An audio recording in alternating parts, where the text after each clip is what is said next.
So Code Pink 2020 is a nonprofit organization that works with children in the child welfare system, ages 12 to 17. And what we do is we try to provide leadership and mentorship services to those kiddos. And we do that through a couple of different ways. Jasmine, you wanted to talk about our programs? Absolutely. So Code Pink provides a platform to nurture and build up these leadership skills through the arts and sciences. We have Code Pink Academy, which is the program where we teach the life skills, incorporating those arts and sciences. Then we also have one-on-one mentoring, where each kiddo is partnered specifically with their match, mentee and mentor. And then we have... famously called M&Ms. Yes, M&Ms. And then we also have an annual summit where we're going to get the kids together after they complete their life skills program and provide a platform for them to display what they've learned and express themselves, again, using the arts and sciences, and kind of bring the community together to network, to build these youth up, and to get them ready for life.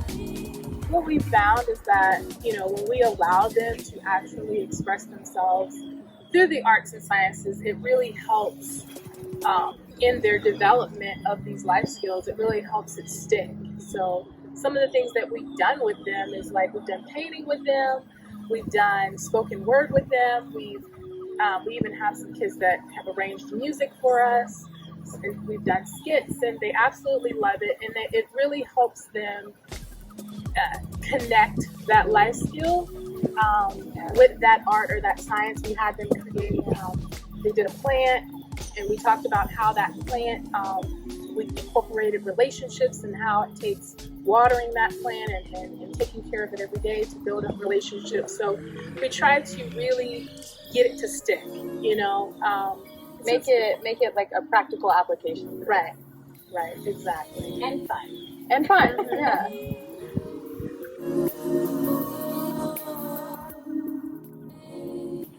We are a faith-based organization and believe God has been guiding and directing us from the start. We're a group of women with over 25 years combined in the child welfare system. And we had an idea back in 2015 to start a mentorship program for children in foster care. We didn't know how exactly it was going to look, but we realized that although the children were getting their basic needs met, they were lacking in life skills and well-being needs. And, we also saw so many children that had great talents and gifts, but they didn't have an outlet to express themselves. We realized that we had to do something so that our children would thrive and become successful in their community. One of our very own, Jasmine, played a huge part in developing our program, and she has a personal connection to the child welfare system. Jasmine, can you share what inspired you to start Code Pink? Absolutely. Code Pink is truly a deep and intimate part of who I am.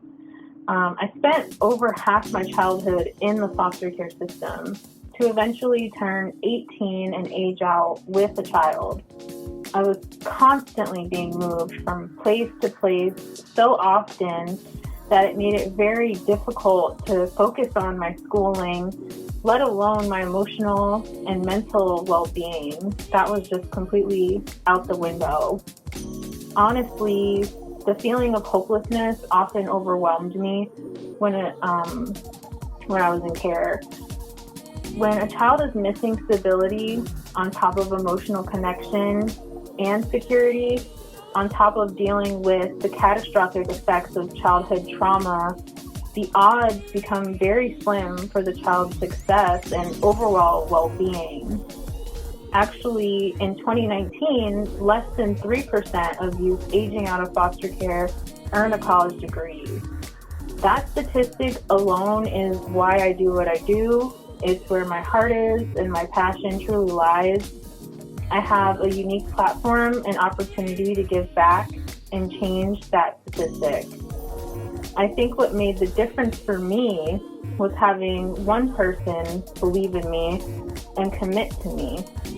A woman stepped into my life about 14 years ago and stood by my side through it all, and is still a huge part of my life today, and that is a major part of the gap Code Pink is here to fill through our mentorship program.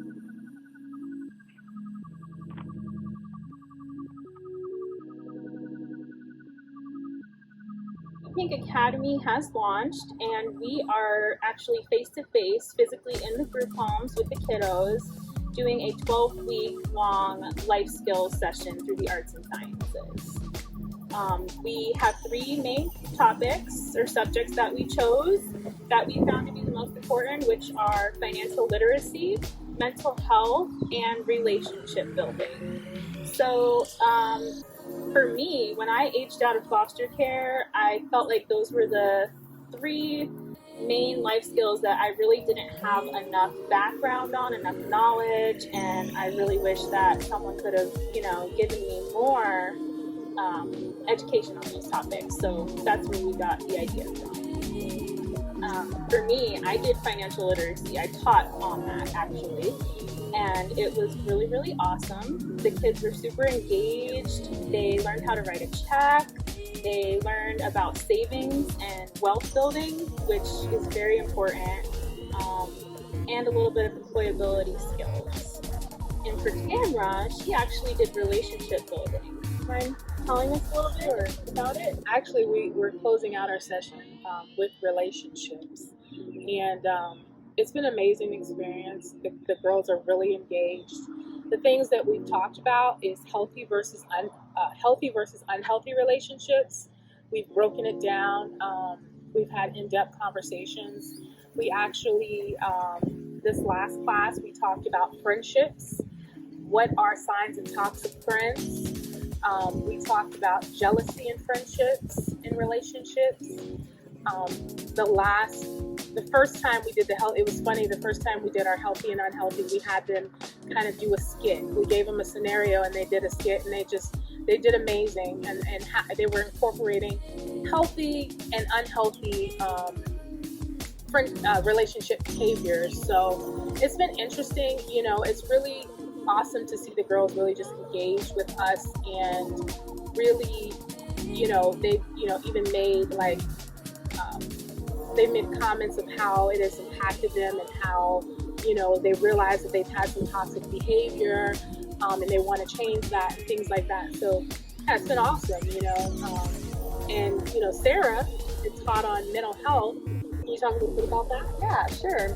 So my topic was mental health, and what we found, of course, is that these kiddos went through so much trauma, or have been through so much trauma at such an early age. And for them to really be able to understand, how their trauma has impacted them, and also how it will continue to impact them. So for instance, one of the things we did is there's something called an ACE score. It's Adverse Childhood Experiences.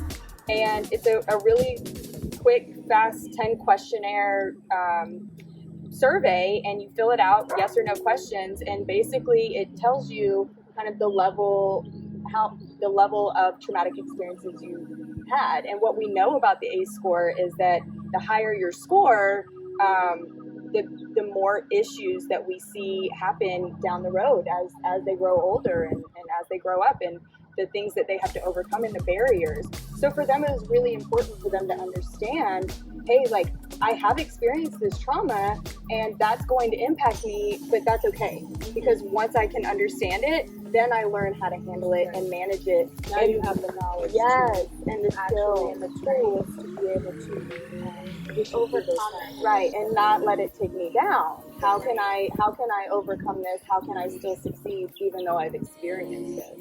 Right. It was really impactful. That was a really impactful session. The girls, some of them were really, really shocked, and what we try to do is always encourage them that we're not here to tell you things to make you feel bad. We're here to give you this knowledge is power, and having the knowledge and understanding that, hey, it's not your fault you're feeling this way. It's not your fault that you respond this way. You've experienced some severe trauma, and because of that, you're responding this way. And these are the things that you can do, and these are the things that you can recognize, so that you can be successful, so that you can overcome. So it was very powerful and an awesome session. It was. And what was so shocking to me was, not really shocking, but was how many, I think shocking to them, was how many girls scored a 10 or a 9, and how high on the scale they are already at such a young age, which I think just, goes to show, solidifies for us that they really need this. They really need services like this in order to be able to overcome and succeed.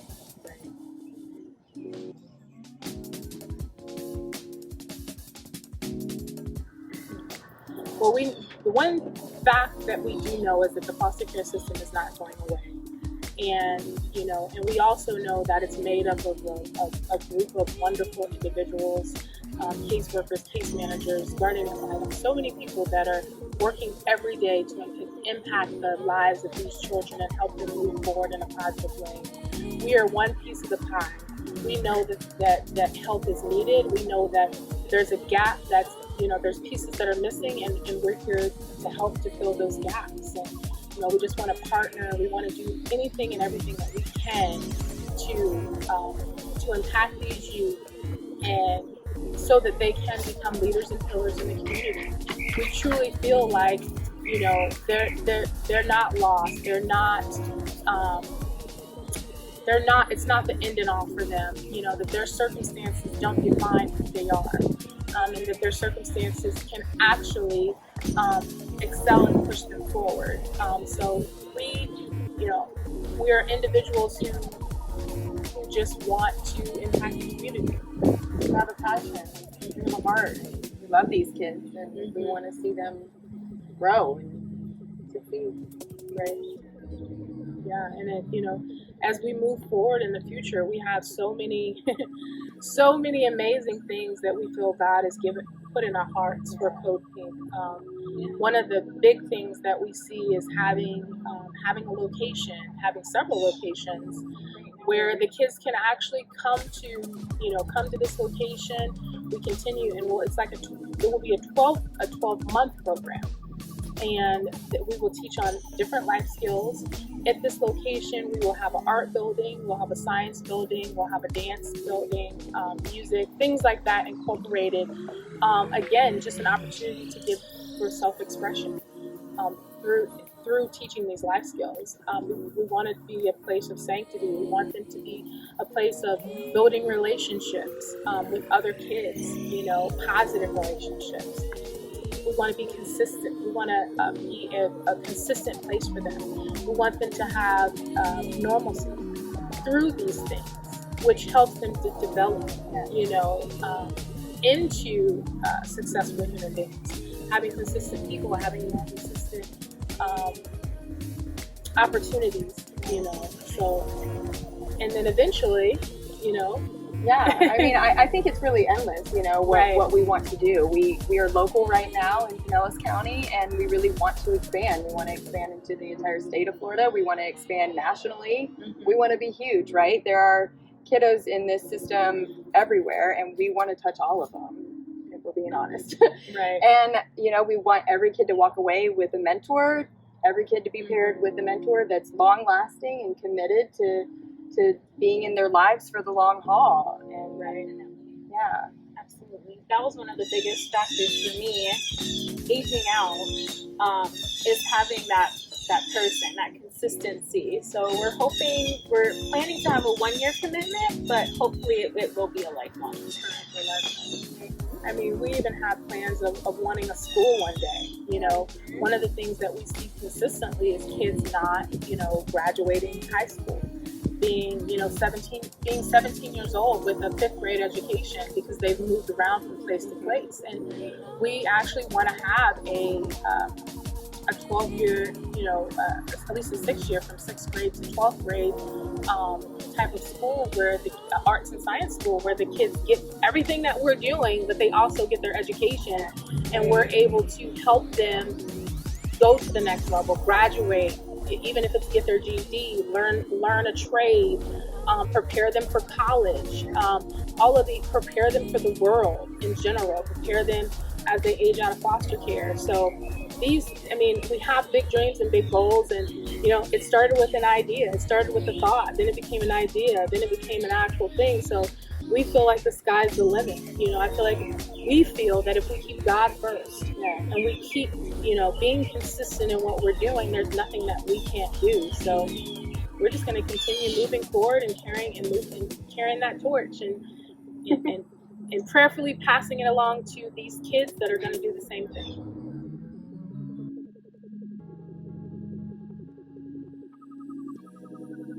Well, we need you. We need volunteers to come to the homes with us. We need volunteers to help teach our lessons. We need mentors. We need mentors to connect with these kids and help them learn how to build a lasting, healthy relationship.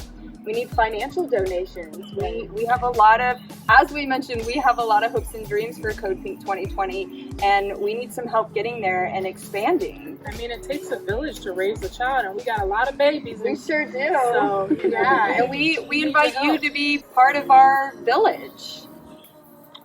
And you can we currently have a website, Code Pink 2020. You can go there and find out about all the latest events. You can sign up to be a volunteer. You can sign up for more information. You can sign up to be a mentor. You can donate there. You can donate there. So please check us out, Code Pink 2020. Also, we are on Facebook, Code Pink 2020 as well. Instagram. We'd just love for you to connect with us. We'd love to hear from you. We'd love to connect with you. We'd love to be able to talk to you more about this.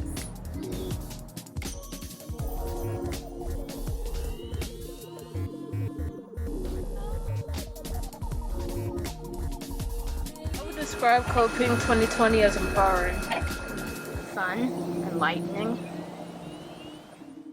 To me, is a helpful group that helped me realize a lot, and it taught me a lot of things, and it was sort of like family. It helped me a lot. Fun.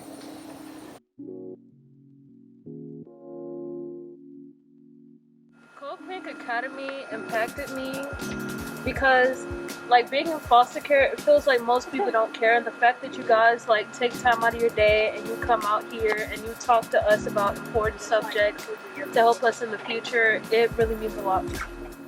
I've learned a lot about relationships and stuff. It impacted me by learning myself more, who I am, what to look for in life, how to do things in life. It impacted me just really realizing myself and how I can help myself. It's helped a lot with what I can do in life and how I could live, I guess.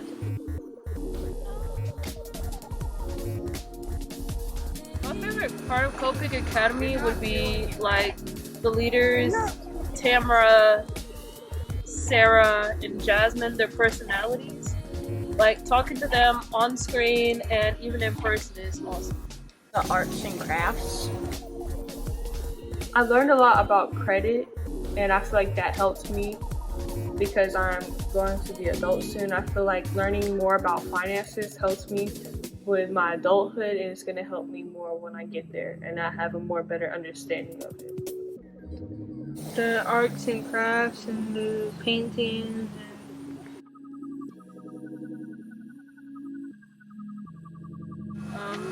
Code Pink 2020!